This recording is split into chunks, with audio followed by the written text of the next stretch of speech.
அனைவருக்கும் வணக்கம் ஃப்ரெண்ட்ஸ். வாங்க நம்ம இன்றைக்கி என்னெல்லாம் அறுவடை பண்ணுறோன்னு பார்க்கலாம். இதை பார்த்தீங்கன்னா வயலட் கலர் கொத்து கத்திரிக்காய் நிறையவே இருக்குது. ஸோ அதெல்லாம் அறுவடை பண்ணிக்கலாம்.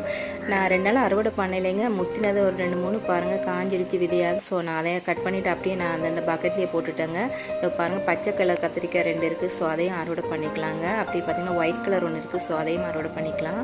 வயலட் கலர் தாங்க நிறைய இருக்குது. ஏன்னா செடியும் அதிகமாக தான் இருக்குது. ஸோ அதை நம்ம எல்லாம் அறுவடை பண்ணிக்கலாம். குண்டு கத்திரிக்காய் ஒன்று இருக்குது. ஸோ அதையும் நம்ம அறுவடை பண்ணிக்கலாங்க.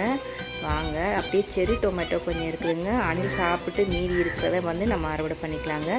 செரி டொமேட்டோ ரொம்ப ஹைட்டாக போயிட்டு மேலே காய்ச்சிட்டு போகுதுங்க. கீழே காஞ்சிட்டு இருக்குதுங்க. இலையெல்லாம் காய் நிறைய கொடுத்துருச்சுங்க. இதை பாருங்க அணில் சாப்பிட்டது. ஸோ நம்ம பாருங்கள் செரி டொமேட்டோ பொறுத்தவரை குட்டி குட்டியாக இருக்குன்னு அப்படியே கூட மாடி தோட்டத்துக்கு போகும்போதெல்லாம் பறித்து சாப்பிடுங்க. ஒரு டேஸ்ட்டு. அப்படியே ஸ்வீட் லெமன் ஒன்று இருக்குது. வாங்க அதையும் அறுவடை பண்ணிக்கலாம். நிறைய காய் இருக்குது. நம்ம ஃப்ரூட் ஆனது மட்டும் ஒன்று அறுவடை பண்ணிக்கலாம். பாருங்கள் இதுதான் இன்றைக்கி அறுவடை பண்ணியிருக்கோம். கத்திரிக்காய் பொறுத்த வரைக்கும் நிறைய இருக்குது.